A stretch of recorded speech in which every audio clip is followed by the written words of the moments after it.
Bismillahirrahmanirrahim.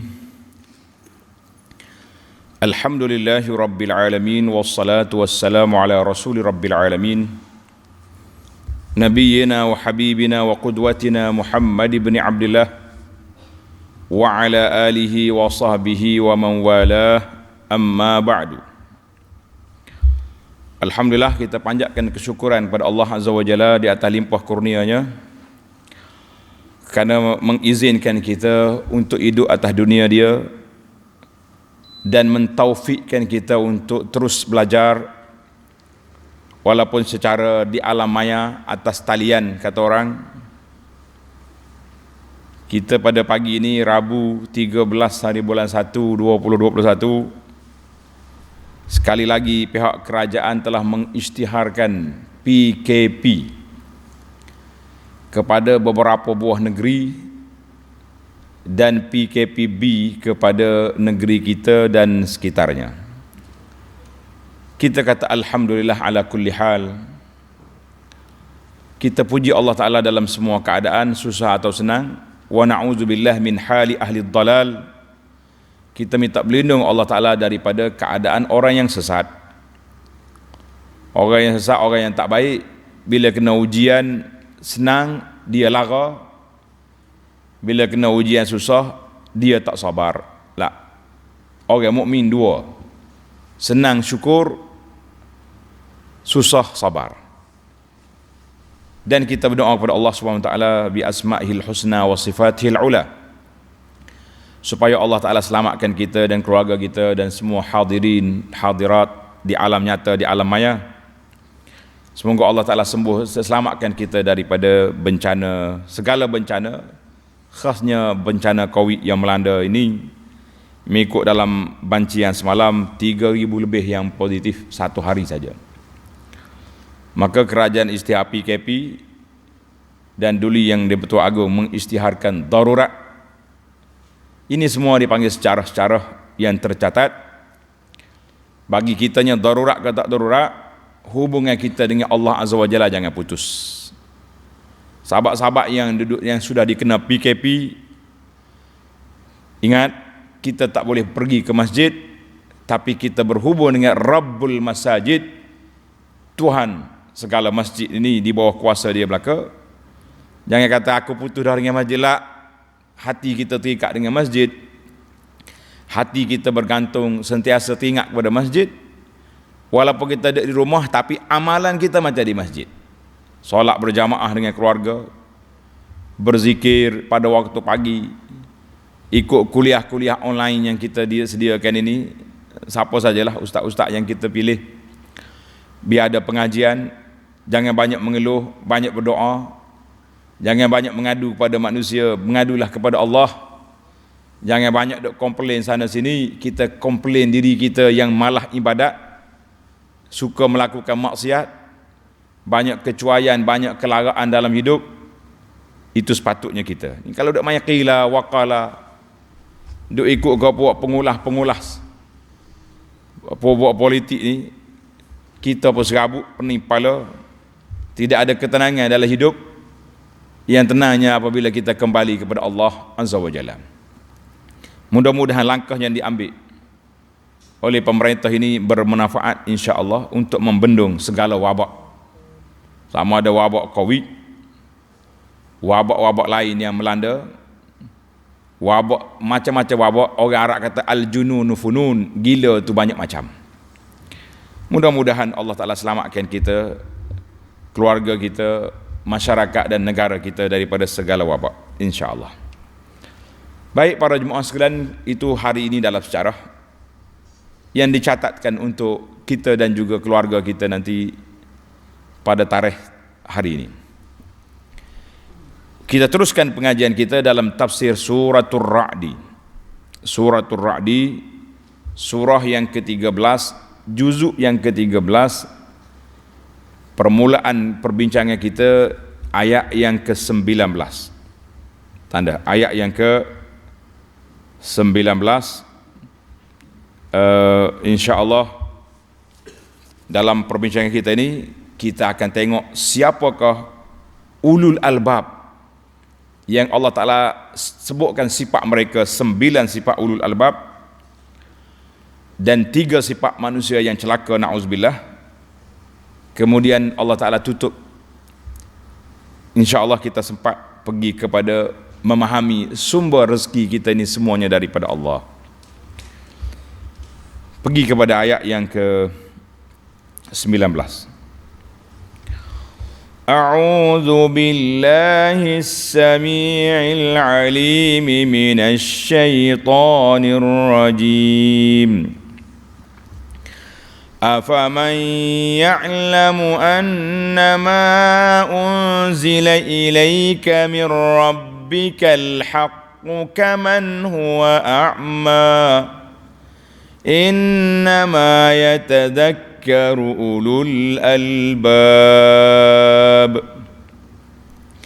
alladzina yufuna bi'ahdillahi wa la yanquduna al-mitsaq والذين يصلون ما أمر الله به أن يوصل ويخشون ربهم ويخافون سوء الحساب.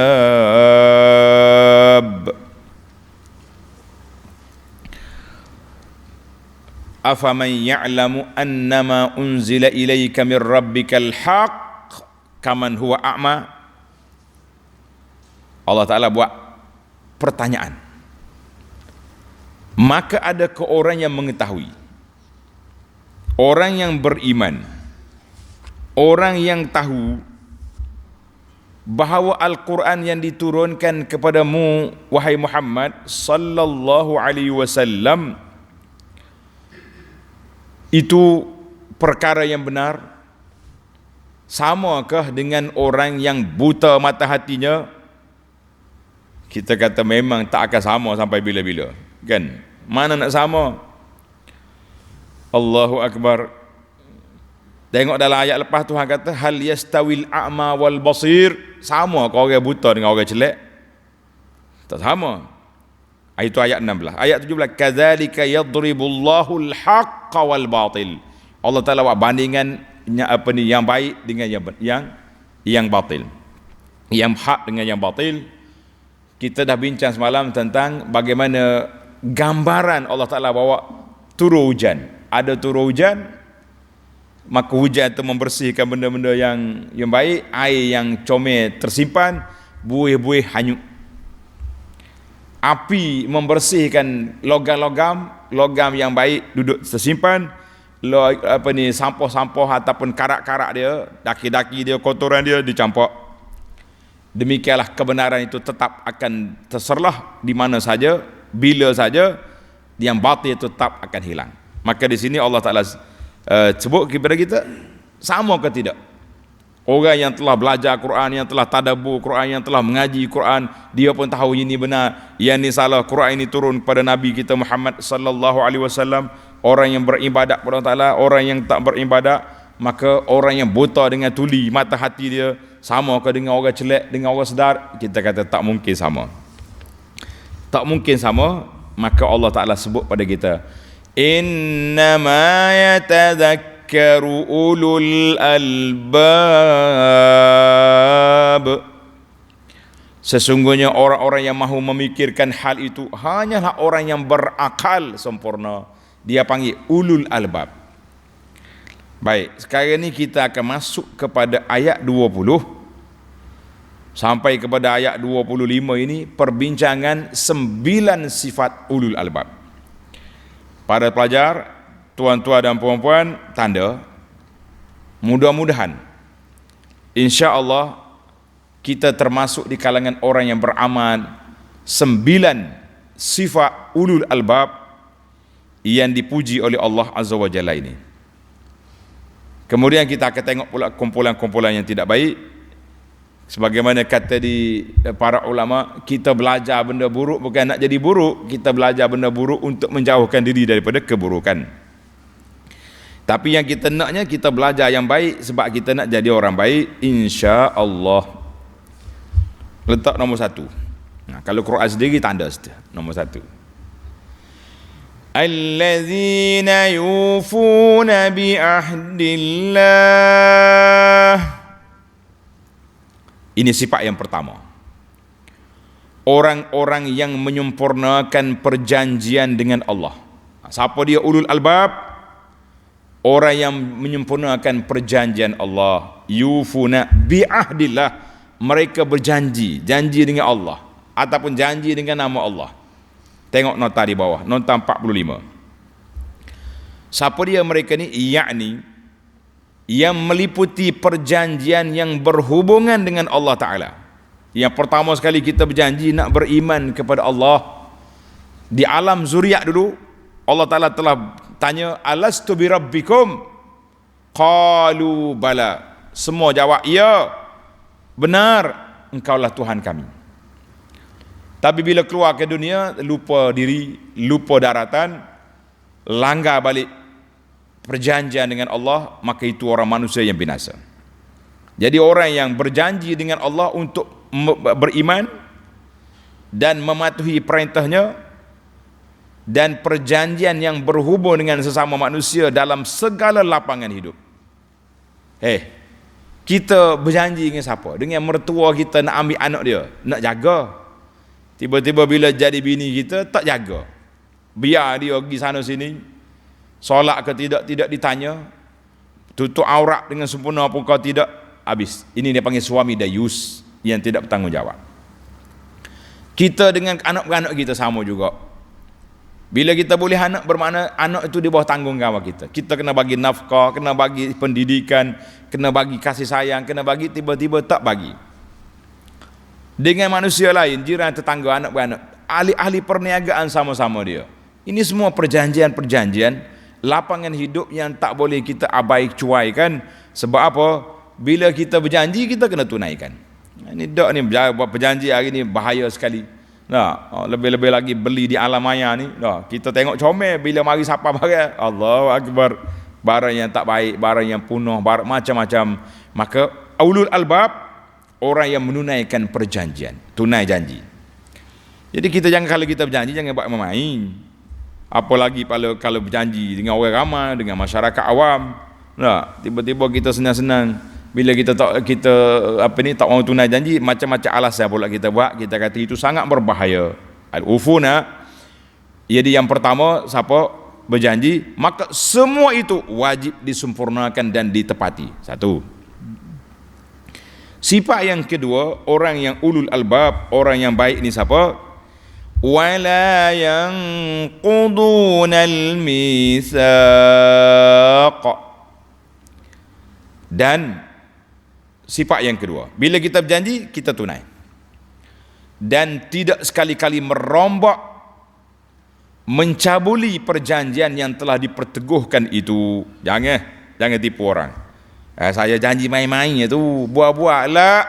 Sebagai seorang yang beriman, orang yang beriman, dia tidak akan batalkan perjanjian. Orang lain batal, itu kerja mereka. Tapi kita tak batal. Ni senang-senang kita berjanji. Nah, akhir kali kita sendiri batal, tarik ni, kita kata berjanjilah dengan betul-betul. Jangan duk main keluk-kelik tak kalu. Nah, jadi sekarang ni mudah orang buat. Dia batal berjanji sore dia ya. Dia berjanji kuat, tapi waktu nak batal tidak ada perbincangan, tidak ada perundingan. Kita kata ini bukan ulul albab, bukan manusia yang dipuji sifat dia. Maka kita para jemaah sekalian, dalam hadis Nabi SAW, Nabi sebut di antara tanda-tanda munafik ada beberapa tanda, yang di antaranya iza haddatsa kadzaba, bila bercakap bohong, wa iza wa'ada akhlafa, bila janji tipu, wa iza tumina khana, apabila diberi amanah mereka khianat, wa iza khasama fajara, bila dia berdebat bukan nak cari kebenaran, nak cari bukan menangan. Ini di antaranya termasuklah menipu ni. Itu dia panggil sifat-sifat munafik. Wal iazubillah. Tuan-tuan kena ingat, munafik itu ada dua kategori. Satu dia panggil munafik amali, satu lagi munafik i'tiqadi. Jadi munafik amali ni dia tak keluar daripada agama, tapi perbuatan itu dosa besar. Menipu dosa besar. Baik, anda pun tak hurah panjang. Kita nak habiskan sifat 9 ini insya-Allah. Ayat yang ke-21, sifat yang ketiga. Walladzina yasiluna ma amara Allah bihi an yusall. Letak nombor 3 tu.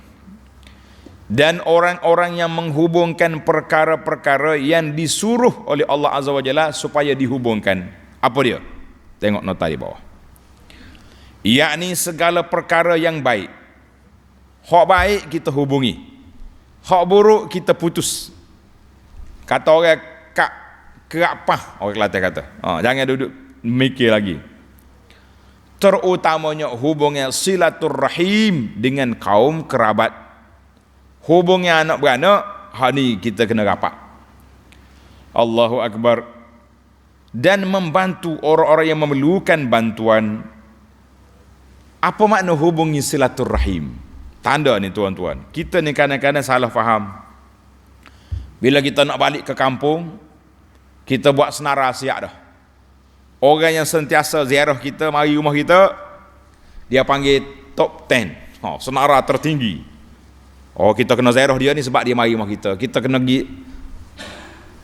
Itu bagus. Perbuatan yang terpuji, tapi bukan dengan makna hubungi silaturahim. Itu makna merapatkan silaturahim, sebab kita sudah rapat.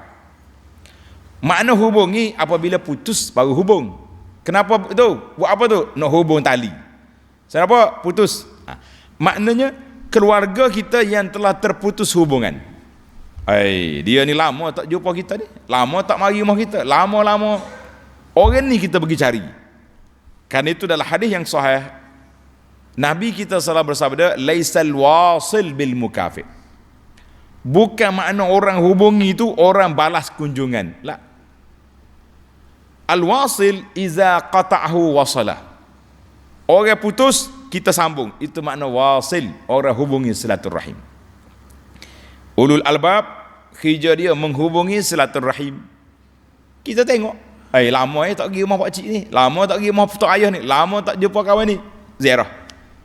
Musim PKP ni sabar sekejap. Jangan kata ustaz tak kena masa tu. Masa tu kena. Cuma keadaan tak sesuai. Tunggu dulu. Habis Covid kita pergi ziarah. Kan? Silaturahim sajalah. Anak-anak lain, sahabat-sahabat, itu dia panggil ukhuwah. Kita ni ada dua kategori. Silaturahim, mana anak beranak kita yang ada hubungan rahim dengan kita. Itu dia panggil silaturahim. Hak tak ada hubungan rahim, itu dia panggil ukhuwah, merapatkan ukhuwah. Kita kadang-kadang pakai rahim belaka. Nak pergi rumah awak ni, nak pergi hubungi silaturahim. Kata mu nak best dengan aku ke? Tak ada anak dah kita. Contohnya, hubungi silaturahim maknanya kena ada hubungan rahim. Sama ada kita keluarga terdekat ataupun dia mari berbeza menantu dengan kita, jadilah hubungi silaturahim. Anak dia, cucu kita. Itu yang keberapa? Yang ketiga. Yang keempat, wa yakhshawna rabbahum. Tulis nombor 4. Dan yang menaruh bimbang akan kemurkaan Tuhannya apabila dia melanggar perintah Allah. Orang ni tak langgar lagi. Sebab apa tak langgar? Sebab dia ada sifat khasyah. Tuan-tuan kena ingat. Sifat yang keempat khasyah, sifat yang kelima khauf. Kata di para ulama, beza di antara khasyah dengan khauf. Khauf ni hak takut ni kita buat dah. Kenapa pucat mukamu tu? Saya tersalah. Salah. Habis? Tak ada arah nak buat, nak kata. Tunggu gari mari. Tu dia panggil orang khauf, takut. Mana orang tersalah, dia akan takut. Khauf, kita takut buat salah. Itu faham. Kenapa awak ni segala SOP jaga belakang ni? Dan bawa kereta apa ikut lain. Hak 60 gak pakai brake terus tu 60. Berjujuk kereta belakang tak langgar langsung. Itu dia panggil khasyah. Maka kita para jemaah sekalian, kita nak ada dalam diri kita sifat khasyah, takut langgar perintah Allah. Kenapa tak buat maksiat? Allah Ta'ala Maha mengetahui. Aku tak mau hitamkan rekod amalan aku dengan sifat yang tak baik. Sebab apa? Para ulama kata suratan amalan yang kita nak baca depan Allah di akhirat esok, kitalah penulisnya. Jadi siapa nak baca hak comel, jangan tulis yang buruk. Siapa dia tulis buruk, membaca esok depan Tuhan. Jangan marahkan orang lain, kita marahkan diri kita. Itu dia panggil sifat khasyah. Semua ni tuan-tuan boleh baca, boleh dengar kuliah kita, tajuk tulis nama kitab Penawar Bagi Hati. Alhamdulillah ana sudah khatam kuliah penawar bagi hati ni 2 tempat. Tempat yang pertama di pondok kita ni, alhamdulillah. Tempat yang kedua di syarahan di Masjid Negara Kuala Lumpur, 2 kali khatam. Tuan-tuan boleh tengok dalam YouTube, sama ada nak hak versi Kelantan, nak versi Malaysia, ada dua-dua. Kitab dia pun alhamdulillah, nota yang kuliah ana ngajar di sini di pondok ni telah pun dicetak. Tapi nota kuliah lah, dia panggil syarah ringkas, masih lagi belum lengkap. InsyaAllah kita cuba nak perlengkapkan lah kalau ada masa. Kalau tak ada pun setakat tu yang ada dulu, tuan-tuan boleh tengok rakaman. Nak memahami masuk khasyah, sifat khauf, sifat-sifat ulul albab. Baik, yang kelima, wa yakhafuna su'al hisab, serta mereka takut kepada kesukaran yang akan dihadapi semasa soal jawab dan hitungan amal pada hari kiamat. Ini sifat yang kelima. Kenapa kamu nampak pucat muka, tak lalu makan? Hei, aku bimbang, dosa aku banyak, maksiat aku banyak, perbuatan mungkar yang aku langgar banyak, derhaka pada Allah Ta'ala banyak, bimbang di akhirat esok tak lepas hisab, tak lepas kira-kira, tak lepas perhitungan. Maka orang ni akan takut, dia akan bertaubat, dia insaf, dia menyesali perbuatan yang lalu, dia bertaubat kepada Allah, berjanji dengan Allah tidak akan langgar lagi. Itu dia panggil sifat takut. Khasyah, al-khauf, dia 2 sifat yang berdekatan, dekat-dekat ya 2 tu, tapi sedikit perbezaan. Allahu Akbar. Jadi kita takut langgar, kita yang dah terjebak dengan dosa-dosa. Semalam hadis yang saya baca, iza husib uzib.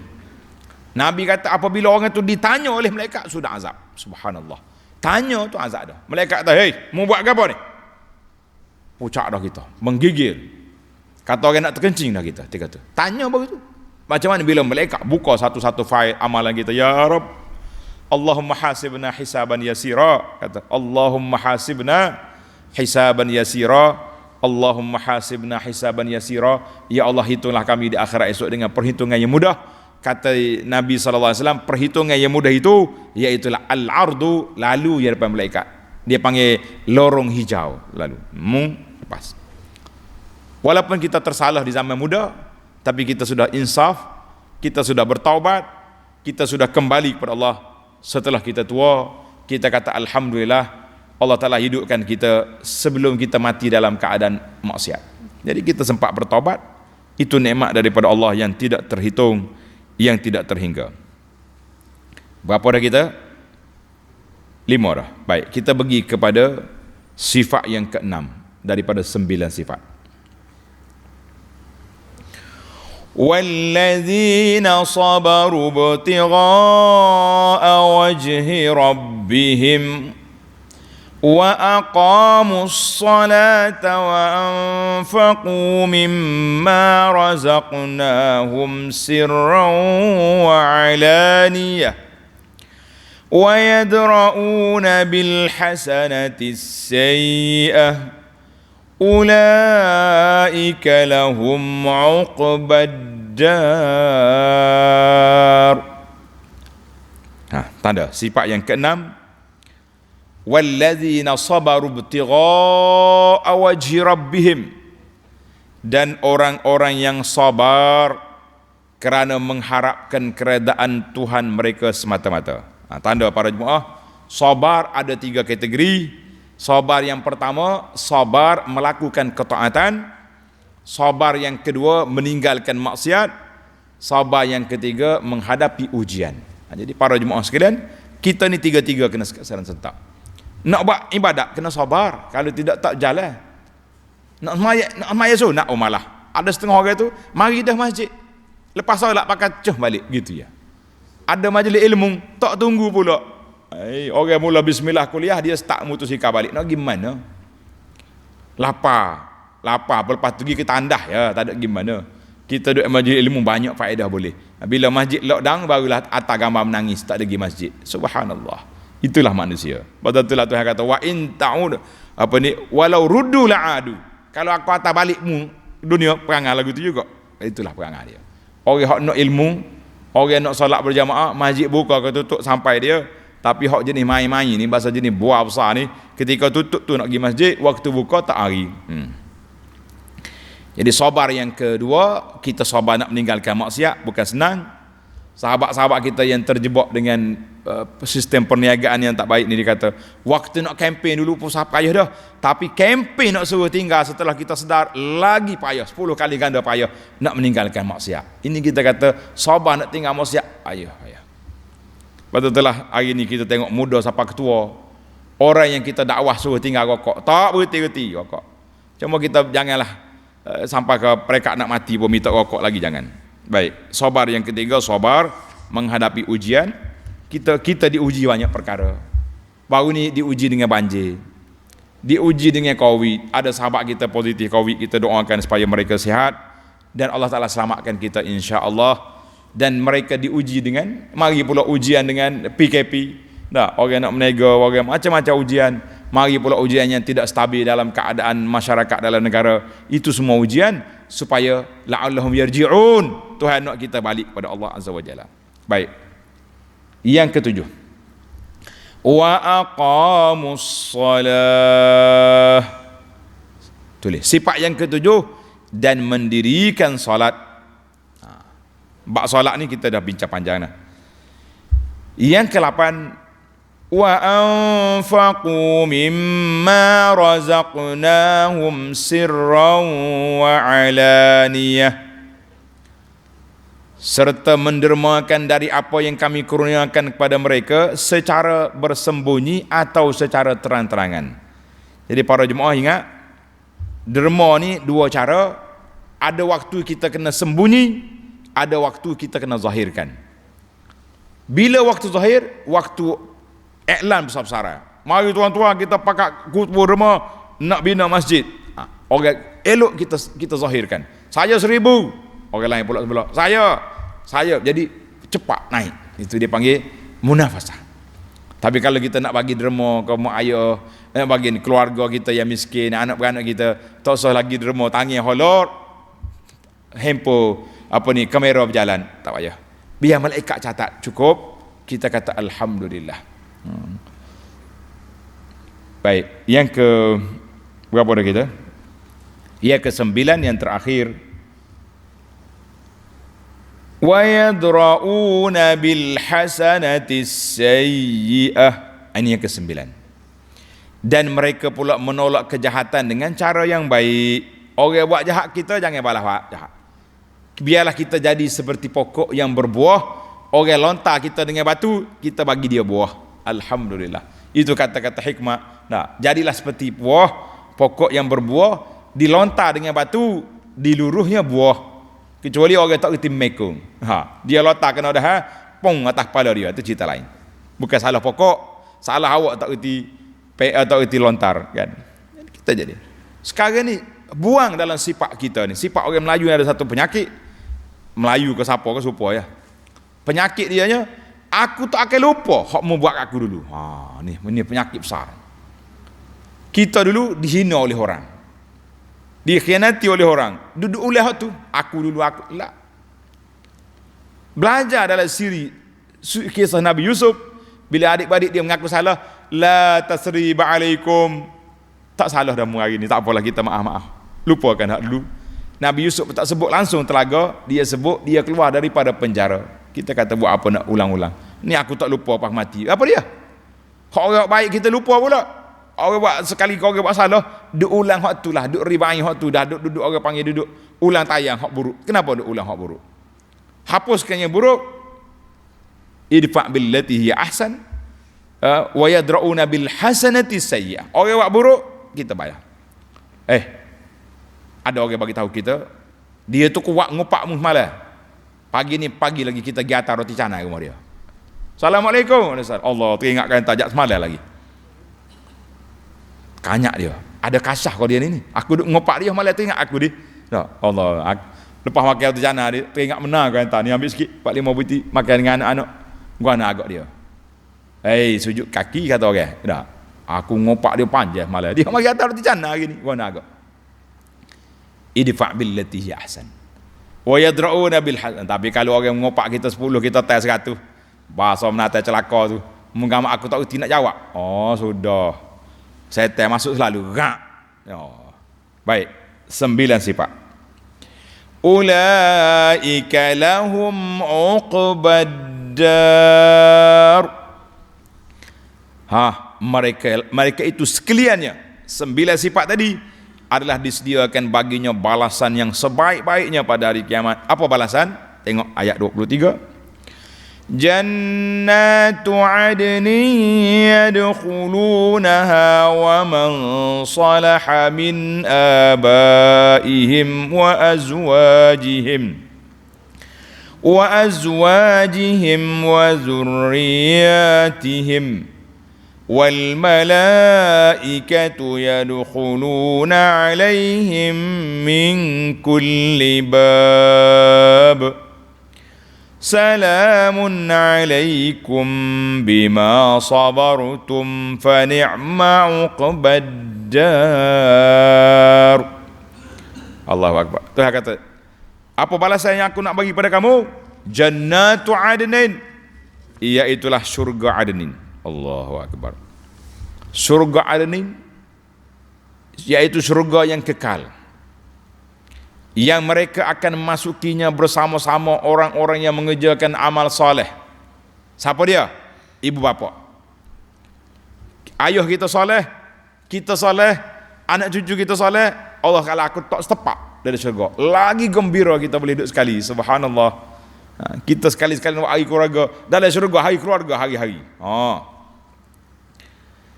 Dan isteri-isteri mereka, subhanallah, isteri Tuhan tak ramah lalu senang. Mana tahu takut ada hak ramah tak? Dan anak-anak mereka, tengok ni nota di bawah, yakni mereka dapat pula berhimpun dalam syurga yang penuh dengan segala nikmat kesenangan dengan orang-orang yang dikasihi, iaitu ibu bapa, suami isteri dan anak pinak yang juga telah beramal soleh seperti mereka. Pertemuan yang demikian menambahkan kegembiraan mereka dan kesyukuran mereka. Suka sekali. Malaikat pula, salamun alaikum wal malaikatu yadkhuluna alaihim min kulli bab.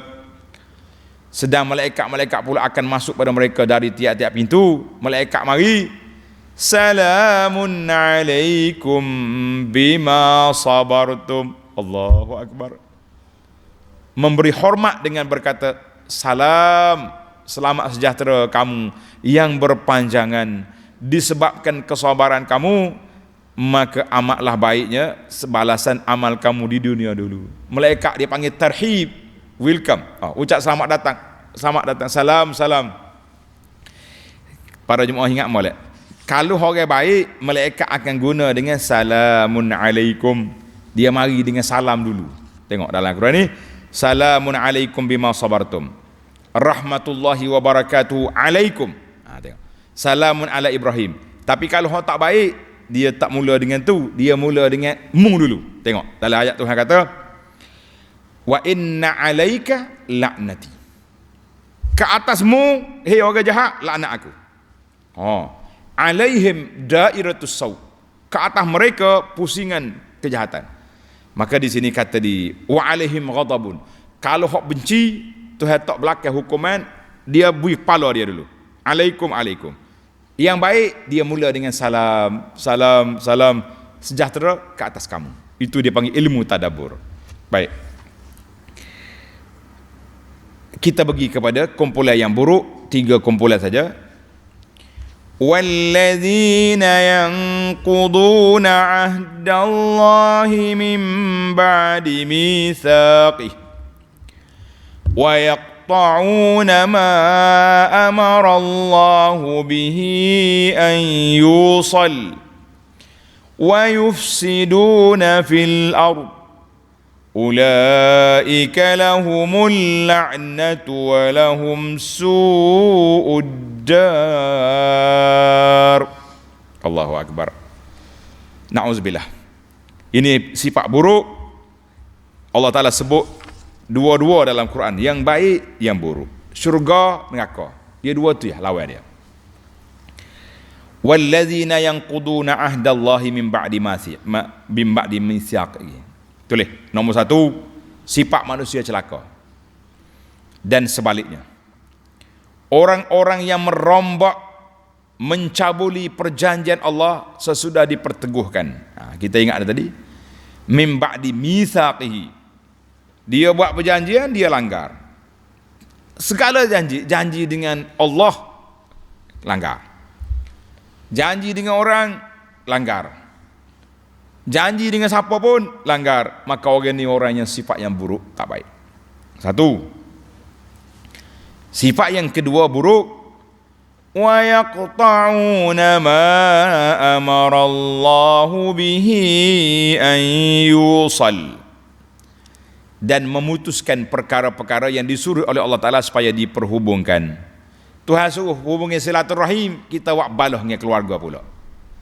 Allah Ta'ala suruh baik, innamal mu'minuna ikhwatun, orang mukmin bersaudara, kita balah dengan saudara. Dengan orang bukan Islam, yang nampak anti Islam, oh ini saudara kita, ini best friend, ini, oi, macam mana kita? Dengan orang mukmin, hari-hari duduk cerca, pagi, petang, siang, malam, duduk live ataupun duduk berapa saja tulisan, tapi dengan kafir, oi best friend, kalau boleh berdakat hari-hari. Dah, kita kata ini juga satu manusia yang Allah Ta'ala suruh hubungi, mau putus. Orang yang diminta putus, kita dakap dia. Subhanallah, ini manusia celaka wal'iyazubillah. Sifat yang ketiga, wa yufsiduna fil ard, dan serta mereka pula membuat kerusakan di atas muka bumi. Bencana di muka bumi dengan apa? Dengan melakukan maksiat. Itu dipanggil kerusakan terhadap Allah. Zalim kepada orang, kerusakan kepada makhluk. Waknanya kepada hayawan, zalim kepada makhluk Allah Ta'ala. Jadi kita ni jangan semua al-ifsadu fil ardi, semua benda, dalam agamanya, dalam kehidupannya, dalam segala benda, maka itu dia panggil manusia yang tidak baik. Ini 3 contoh, 3 sifat yang kita minta berlindung Allah Ta'ala daripada terjebak dengan dia. Baik, perhati tengok. Hak baik tadi, Tuhan kata apa? Salamun alaikum. Anugerah dulu, baru dikata untuk kamu. Ini kesejahteraan, keamanan, kebahagiaan untuk kamu. Orang celaka, tukar. Tengok. Ulaika lahumul la'nah, ke atas kamu, hei puak-puak jahat, laknat daripada Allah Ta'ala. Jadi kata di para ulama tadabbur, cara Tuhan jatuh hukum, doa dia 2. Untuk orang baik disebutkan kebaikan dulu, ini untuk kamu. Hak jahat kepalamu dulu, ni bahagia kamu. Wal'iyazubillah. Kita minta berlindung dengan Allah Azza wa Jalla. Kemudian kita tamatkan perbincangan kita ini dengan rezeki itu daripada Allah. Kita tak usah duk cakap kita lah. Kita ni pengguna saja, tak erti berapa satu. Allahu Akbar. Allahu yabsutur rizqa liman yasha'u wa yaqdir wa farihu bil hayatid dunya wa mal hayatud dunya fil akhirati illa mata'. Allah memewahkan rezeki bagi siapa dikehendakinya. Masya Allah. Ada orang yang luar rezeki dia, tak? Ada orang yang sempit rezeki dia. Luah pun tengok pula. Ada luah tu luah sengoti, dengan melalui sumber yang halal, kita kata nikmat besar. Ada orang luah juga tapi luah sempit, dia panggil apa dia? Tak, nampak luah tapi sebenarnya hakikat bukan luah pun, sempit. Sebab apa sempit? Rezeki melalui lorong yang haram, sempit hidup dia. Nampak, oh sedap dia tu kaya. Kaya berapa kaya? Kaya di akhirat esok nak kena tai di malaikat. Na'udzubillah. Wa farihu bil hayatid dunya, dan mereka yang engkar, happy, bergembira dengan kehidupan dunia. Wa mal hayatud dunya fil akhirati illa mata'. Sedangkan hidupan dunia itu tidak lain hanyalah kesenangan kecil yang tidak kekal berbanding dengan kesenangan hari akhirat. Dalam hadis Nabi kata apa? Wallahi mad dunya fil akhirah illa mislu ma yaj'alu ahadukum isba'ahu hadhihi fil yam. Dunia nak banding akhirat seperti kita ambil jari kita celup dalam laut, akak mari. Banyak mana air laut? Kurang. Begitulah dunia ni banyak tu. Nak banding dengan nikmat akhirat, kita kata masya-Allah tabarakallah. Hadis riwayat Muslim dengan ni muslimat kita. Nabi kata dalam hadis yang riwayat oleh Imam Muslim, ad-dunya mata', dunia ni suka-suka je. Khairu mata'id dunya al-mar'atu salihah, sebaik-baik benda yang kita miliki atas dunia ni isteri yang salihah. Cari boleh. Bukan nama salihah, dia tu salihahnya. Cari nama salihah perangai huduh berapa? Tak. Jadi inilah kita kata para jemaah sekalian, ini ayat ini menunjukkan kepada kita dunia itu main-main. Kata di para ulama, dinukilkan daripada Sufyan Ats-Tsauri, dia kata al-ma'udaun hazil ummah, dunia harta ni punca penyakit umat ini duduk di harta. Siapa dia? Bomoh dia. Tabib dia siapa dia? Wal alim. Orang alim itulah tabib kepada umat ini. Fa iza jaral alimud da'a ila nafsi, bila orang alim pergila ke dunia juga, ustaz-ustaz pun mabuk dengan perniagaan MLM juga, tak kira halal haram syubhat pun gomo juga. Nah, dia sendiri berpenyakit, mari mengajar kau jual ubat ya. Ini masalah kita. Jadi dia kata kalau tabib sakit, siapa yang akan ubati? Siapa lagi nak mengubati manusia? Jadi berhati-hati tuan-tuan. Orang lain sakit, ustaz, tuan guru boleh ubat, tapi kalau tuan guru berpenyakit, gila ke dunia juga, siapa lagi nak ubati? Kita kata Allahul Musta'an. Baiklah para jemaah sekalian, penutup ayat ini, ayat 27. Wa yaqulu alladhina kafaru laula unzila alaihi ayatun min rabbih. Qul inna allaha yudillu man yasha'u wa yahdi ilaihi man anab. Dan orang-orang yang kafir berkata, mengapa tidak diturunkan kepada Muhammad sallallahu alaihi wasallam satu mukjizat dari Tuhannya? Puak kafir ni minta mukjizat semacam, minta projek sama dia tu. Tengok nota di bawah. Walaupun Rasulullah sallallahu alaihi wasallam telah dikurniakan oleh Allah Taala dengan berbagai-bagai mukjizat yang terang nyata, tetapi kaum kafir pada zamannya kerana degil dan ungkal, kerah kepala, orang Kelantan kata tak empuk, tak empuk ni, buat-buat tak nampak akan mukjizat-mukjizat yang tersebut, dan mereka bertanya pula mengapa tidak diturunkan mukjizat kepada dia. Mukjizat penuh dengan Nabi. Tanya lagi, sepuluh kita juga, gapo dia hak movie kat aku? Padahal dia makan ajak muda pak tua. Tak, tiba-tiba sekali kita tak belanjanya bungkit. Gapo dia buat? Padai dia kata budak ni. Baiklah. Qul, katakanlah wahai Muhammad sallallahu alaihi wasallam, sesungguhnya Allah menyesatkan siapa yang dikehendakinya menurut undang-undang peraturan dan memberi petunjuk ke jalan agamanya sesiapa yang rujuk kepadanya. Jadi ayatnya kasar sikit. Biasa Nabi kita ni dia berlembut, tapi bila kerah kepala, mukjizat mari dah, minta lagi. Tuhan kata royak dia, innallaha yudillu man yasha wa yahdi man yasha. Apa aku nak buat? Allah Taala sesak orang dia nak kendaki, dia bagi hidayah pada dia kendaki. Boleh jadi ni termasuk kumpulan yang Tuhan sesak, tak boleh nak buat apa dah kita. Wal iyazbillah. Tapi kita jangan gitu. Kita ajak dua kali orang tak semaya, ni hak jenis hak spesies Tuhan sesak ni. Lah, kita kena doakan Allahumma hadi qaumi fa innahum la ya'lamun.